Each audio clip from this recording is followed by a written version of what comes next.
ओम श्री गणेशाय नमः। ओम नमः शिवाय। नमस्कार प्रिय भक्तगणों, भगवान विष्णु ने बताया तुलसी को रोजाना जल देने से कौन सा फल मिलता है। एक समय की बात है, माता लक्ष्मी ने भगवान विष्णु से पूछा, हे नाथ, आप तो तीनों लोकों के स्वामी हैं, आपकी तीनों लोकों में पूजा होती है, सभी आपकी कृपा पाने के लिए उत्सुक रहते हैं, फिर भी आप इस तुलसी के पौधे की पूजा क्यों करते हैं, इसे रोजाना जल क्यों चढ़ाते हैं। मैं इस तुलसी के पौधे को जल चढ़ाने का महत्व जानना चाहती हूँ। माता लक्ष्मी की बात सुनकर भगवान विष्णु ने कहा, हे देवी, तुलसी साक्षात लक्ष्मी का ही रूप है। तुलसी को रोजाना पूजा करने से कई फायदे मिलते हैं और तुलसी को जल चढ़ाने मात्र से ही मनुष्य के कई पाप नष्ट हो जाते हैं। तुलसी को जल देने का महत्व बताने से पहले मैं तुम्हें एक बहुत ही पवित्र कथा सुनाता हूँ। इस कथा के माध्यम से तुम्हें तुम्हारे इन प्रश्नों के उत्तर मिल जाएंगे। इसलिए हे देवी, आप इस कथा को बड़े ही ध्यान से सुनना। भगवान विष्णु ने कहा, हे देवी, जो भी मनुष्य सिर्फ इस कथा को ध्यान लगाकर पूरा सुन लेता है, उसे 100 वर्षों तक तुलसी को जल देने का फल प्राप्त हो जाता है। माता लक्ष्मी ने कहा, स्वामी, मैं इस कथा को बड़े ही ध्यान से सुनूंगी। आप मुझे यह पवित्र कथा सुनाना प्रारंभ कीजिए। भगवान विष्णु कहते हैं, हे देवी, बहुत समय पहले की बात है, किसी नगर में एक ब्राह्मण रहता था। उसका जन्म तो ब्राह्मण कुल में हुआ, लेकिन उसके कर्म नीच प्रवृत्ति के थे। वह ब्राह्मण हमेशा ही झूठ बोलता और गलत तरीके से पैसे कमाता था। उसका मन हमेशा ही बुरे कर्मों में लगा रहता था। वह सदैव ही जुआ, वेश्यावृत्ति और चोरी में ही लगा रहता था। उसने अपने जीवन में कभी भी पुण्य के काम नहीं किए और शास्त्रों का अध्ययन भी नहीं किया। ब्राह्मण होते हुए भी कभी पूजा पाठ नहीं किया। सदैव ही उसका मन दूसरों के धन पर लगा रहता था और वह दिन में जो भी धन कमाता उसे रात्रि में जुआ और वेश्यावृत्ति में उड़ा दिया करता था। इस तरह वह ब्राह्मण अपने जीवन को पाप कर्मों में ही गुजार रहा था। उसने अपने मुख से कभी भगवान का नाम भी नहीं लिया और न कभी देवी देवताओं का पूजन किया। इस प्रकार से पाप कर्म करते हुए उसे कई वर्ष बीत गए। फिर वह ब्राह्मण कुछ खरीदारी करने के लिए एक नगर में जा पहुंचा। उस नगर के पास में गंगा नदी बहती थी और उस नदी में स्नान करने के लिए दूर दूर से लोग आया करते थे। फिर वह ब्राह्मण गंगा जी के किनारे एक आश्रम में ठहर जाता है। उस आश्रम में अनेक विद्वान ब्राह्मण प्रतिदिन पुराणों का पाठ तथा भगवान की भक्ति में लीन रहा करते थे। वह ब्राह्मण भी ढोंग करता हुआ वहीं पर उनके साथ रुक गया और उन ब्राह्मणों के साथ रहकर उसे भी भगवान का नाम लेने का अवसर मिल रहा था। वह उसी स्थान पर कुछ दिनों के लिए रुका रहा। फिर वहां पर आए हुए लोगों ने गायों का पूजन करके ब्राह्मणों को भोजन कराया, तो उस ब्राह्मण ने भी उनके साथ बैठकर भोजन किया और भगवान का प्रसाद ग्रहण किया। वहीं पर उस आश्रम में एक तुलसी का पौधा था। वह ब्राह्मण जाने अनजाने उस तुलसी के पौधे में पानी डालता था। उसके मन में कोई विचार नहीं था कि वह क्या कर रहा है। वह प्रतिदिन सुबह उठकर बाल्टी में पानी लेकर तुलसी के पौधे में डाला करता था। यह उसका रोजाना का नियम बन गया था। फिर एक दिन की बात है, वह आश्रम में सोया हुआ था। तभी अचानक उसके पास एक काला सर्प आया और उस काले सर्प ने उसे नींद में ही डस लिया और थोड़ी ही देर में उस ब्राह्मण की नींद में ही मृत्यु हो गई। और जब सुबह दूसरे ब्राह्मणों ने उसे इस अवस्था में देखा तो उन्होंने उसके मुख में तुलसी पत्र और तुलसी का जल डाल दिया। फिर उन ब्राह्मणों को पता चला कि उसकी तो मृत्यु हो चुकी है। तब वहाँ पर यमदूत आते हैं और उस ब्राह्मण को पकड़कर यमलोक ले जाने लगते हैं। रास्ते में जाते हुए वह ब्राह्मण विलाप करने लगा और यमदूतों से कहने लगा, हे यमदूतों, मुझे कहाँ लेकर जा रहे हो और मेरी मृत्यु किस कारण से हुई है। तब यमदूत कहने लगे, हे ब्राह्मण, तुमने जन्म से लेकर मृत्यु तक बहुत पाप कर्म किए हैं और तुम्हारे पापों के कारण ही तुम्हें एक काले सर्प ने काटा और जिसकी वजह से ही तुम्हारी मृत्यु हुई है। अब हम तुम्हें यमपुरी लेकर जा रहे हैं। वहाँ पर यमराज तुम्हारे पाप कर्मों का लेखा जोखा देखेंगे और निश्चित ही तुम्हें घोर नरक में डाल देंगे। फिर से वो ब्राह्मण फूट फूट कर रोने लगा और उन यमदूतों से माफ़ी मांगने लगा, किंतु यमदूतों को उस पर जरा भी दया नहीं आई और वे उसे मारते हुए यमलोक लेकर गए। जब यमदूत उस ब्राह्मण को ले जाकर यमराज के सामने उपस्थित हुए तो यमराज के पास बैठे हुए चित्रगुप्त ने उस ब्राह्मण के कर्मों का लेखा जोखा निकाला और यमराज से कहने लगे, हे धर्मराज, इस ब्राह्मण ने तो अपने पूरे जीवन भर पाप ही पाप किए हैं। इसने इसके जीवन में कभी पुण्य का काम नहीं किया है, तो घोर पापी है। इसे तो हमेशा के लिए नरक में डाल दिया जाए। फिर यमराज कहते हैं, हे यमदूतों, जीवन भर पाप करने वाले इस ब्राह्मण को उठाकर ले जाओ और इसे नरक में डाल दो। यमराज का आदेश मिलते ही वे यमदूत उस ब्राह्मण को लेकर नरक की तरफ चल दिए और ब्राह्मण को पीटते हुए नरक में ले गए। वहां ले जाकर उसे खौलते हुए तेल की कड़ाही में डाल दिया, परंतु जैसे ही उस ब्राह्मण को खौलते हुए तेल की कड़ाही में डाला तो वह तेल एकदम से ठंडा और शीतल हो गया। इस घटना को देखकर उस यमदूत को बड़ा ही आश्चर्य हुआ। ऐसा उसके साथ पहले कभी नहीं हुआ था।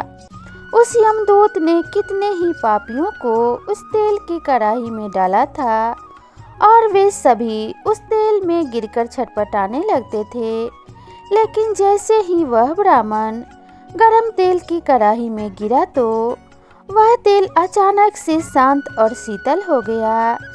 इस आश्चर्यजनक घटना को देखकर वह यमदूत जल्दी से दौड़ता हुआ यमराज के पास जा पहुंचा। यमदूत को देखकर यमराज कहने लगे, हे यमदूतों, क्या बात है, तुम इतने घबराए हुए क्यों लग रहे हो। फिर वह यमदूत कहने लगा, हे धर्मराज, आपने जिस ब्राह्मण को नरक में डालने के लिए कहा था, मैंने जैसे ही उसे खौलते हुए तेल की कड़ाही में डाला तो उस भट्टी की अग्नि बुझ गई और खौलता हुआ तेल बिल्कुल ठंडा हो गया। फिर यमराज कहते हैं, हे यमदूत, यह तो बड़ी ही विचित्र घटना है। ऐसा तो पहले कभी नहीं हुआ था। यमराज विचार कर ही रहे थे कि तभी वहाँ पर नारद मुनि प्रकट होते हैं। नारद मुनि को देखकर यमराज अत्यंत प्रसन्न हो जाते हैं और उन्हें प्रणाम करके कहते हैं।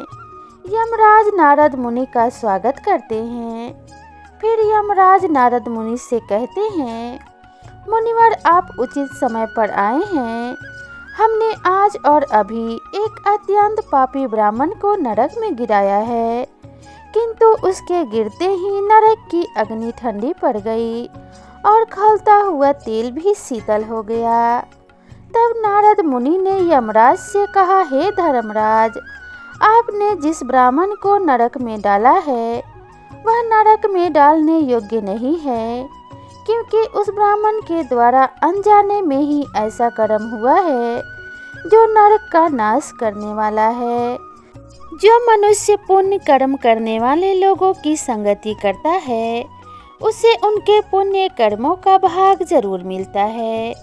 और यह ब्राह्मण तो कई दिनों तक भगवान के भक्तों के साथ रहा है।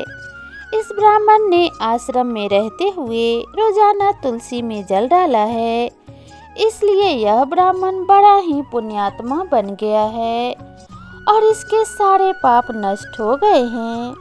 यह ब्राह्मण अब स्वर्ग लोक में जाने का अधिकारी बन गया है। इस ब्राह्मण ने जाने अनजाने में ही इतना पुण्य कमाया है जो कई जन्मों तक मनुष्य को प्राप्त नहीं होता। इसलिए हे धर्मराज, आप इस ब्राह्मण को नरक में न डालो और इसके पापों के लिए इसे केवल इतना दंड दो कि इसे सभी नरकों के दर्शन कराओ। नारद मुनि की बात सुनकर यमराज बहुत खुश हो जाते हैं और उस ब्राह्मण को नरक से निकाल कर ले आते हैं और यमदूतों को आज्ञा देते हुए कहते हैं, हे यमदूतों, इस ब्राह्मण को ले जाओ और संपूर्ण नरकों के इससे दर्शन कराओ। फिर यमदूत उस ब्राह्मण को ले जाते हैं और संपूर्ण नरकों के दर्शन कराते हैं। भगवान विष्णु ने कहा, हे देवी, इस प्रकार से यमदूत उस ब्राह्मण को संपूर्ण नरकों के दर्शन कराते हैं और उसे यक्ष लोक में लेकर जाते हैं। फिर वह ब्राह्मण एक यक्ष बन जाता है। भगवान विष्णु कहते हैं, हे देवी, वनस्पति नाम तुलसी, मास नाम कार्तिक, तिथि नाम एकादशी। भगवान कहते हैं, हे देवी, वनस्पतियों में मुझे तुलसी प्रिय है, मास में कार्तिक मास और तिथि में एकादशी प्रिय है। इसलिए जो मनुष्य रोजाना तुलसी की पूजा करता है और तुलसी को जल देता है, वो मनुष्य मुझे सबसे अधिक प्रिय है। उस मनुष्य की कभी भी दुर्गति नहीं होती है और वह मनुष्य कभी भी नरक में नहीं गिरता है। जिन घरों में तुलसी का पौधा सदैव ही हरा भरा रहता है, उस घर में सुख शांति और समृद्धि बनी रहती है। भगवान विष्णु कहते हैं, हे देवी, मेरी पूजा में और मुझे चढ़ाए जाने वाले भोग में तुलसी के पत्र अवश्य होने चाहिए, क्योंकि तुलसी पत्र के बिना मैं किसी भी प्रकार का भोग स्वीकार नहीं करता हूँ। इसलिए प्रत्येक घर में तुलसी का पौधा अवश्य होना चाहिए। अगर आपके घर में तुलसी का पौधा है तो सुख शांति और समृद्धि के लिए तुलसी को चुंडी अवश्य चढ़ानी चाहिए। और हमेशा ध्यान रखें कि तुलसी का पौधा चुंडी के बिना अधूरा होता है। तुलसी केवल एक पौधा ही नहीं है, बल्कि वह एक देवी है, मेरी अर्थात विष्णु की पत्नी है। इसलिए तुलसी को चुंडी अवश्य ही चढ़ानी चाहिए, क्योंकि इससे पति पत्नी में प्रेम और विश्वास बढ़ता है। पति पत्नी का दाम्पत्य जीवन खुशहाल बना रहता है। घर में रहने वाली महिलाएं सदा सुहागिन और सौभाग्यशाली रहती हैं। तुलसी का विवाह भी अवश्य कराना चाहिए। इससे मनुष्य के सभी दुखों का अंत होता है और सांसारिक जीवन सुखमय बीतता है। भगवान विष्णु कहते हैं, हे देवी, तुलसी के पौधे के पास अपने मुख से अपशब्द नहीं बोलने चाहिए। तुलसी के नज़दीक भूल से भी जूते चप्पल अथवा झाड़ू पोछा नहीं रखना चाहिए, इससे पाप माना गया है। तुलसी के पौधे के पास जल से भरा हुआ बर्तन भी नहीं रखना चाहिए। तुलसी के पौधे के पास दीपक जलाने के बाद दीपक को वहां से हटा देना चाहिए, क्योंकि तुलसी के नीचे बुझा हुआ दीपक रखना अपशगुन माना जाता है और बहुत ही अशुभ होता है। जिस स्थान पर भी तुलसी का पौधा होता है, उस स्थान को हमेशा ही साफ और स्वच्छ रखना चाहिए। इसलिए नियमित रूप से तुलसी के पौधे के पास साफ सफाई का ध्यान रखना चाहिए। तुलसी के पौधे में शिवलिंग और गणेश जी की प्रतिमा भी नहीं रखनी चाहिए। साथ ही तुलसी के गमले में अन्य किसी भी प्रकार का पौधा भी लगाना बहुत ही अशुभ माना जाता है। तुलसी के पौधे के पास कपड़े भी नहीं सुखाने चाहिए, अन्यथा कपड़ों का गंदा पानी तुलसी के पौधे पर गिर सकता है।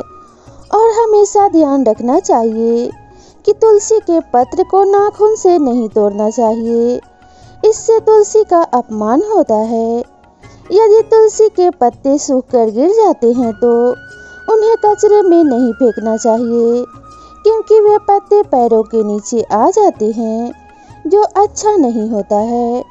उन पत्तों को आप तुलसी के मिट्टी में ही दबा दें। भगवान विष्णु कहते हैं, हे देवी, रविवार के दिन तुलसी के पत्ते नहीं तोड़ने चाहिए और रविवार को तुलसी को जल भी नहीं चढ़ाना चाहिए। बाकी सभी दिन तुलसी को सुबह स्नान से निवृत्त होकर जल देना चाहिए और शाम के समय एक दीपक जलाना चाहिए। भगवान विष्णु कहते हैं, हे देवी, अक्सर महिलाएं स्नान के बाद अपने बाल खुले रखकर ही तुलसी को जल देती हैं, परंतु ऐसा करना गलत होता है।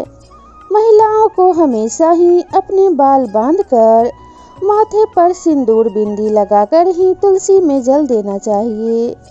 इससे तुलसी का आशीर्वाद प्राप्त होता है। घर में तुलसी का पौधा लगाते समय ध्यान रखें कि इसके लिए गंदी मिट्टी का उपयोग ना करें। साफ और स्वच्छ मिट्टी ही उपयोग में लाना चाहिए, नहीं तो तुलसी माँ रूठ जाती हैं।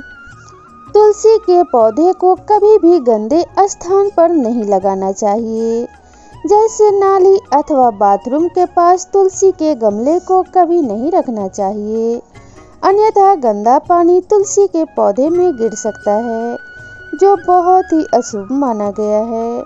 घर में तुलसी का पौधा कभी सूखना नहीं चाहिए। शास्त्रों में ऐसी मान्यता है कि तुलसी का पौधा सूखना अकाल मृत्यु की सूचना देता है। घर में तुलसी का पौधा सूख जाए तो घर की सुख समृद्धि खत्म हो जाती है।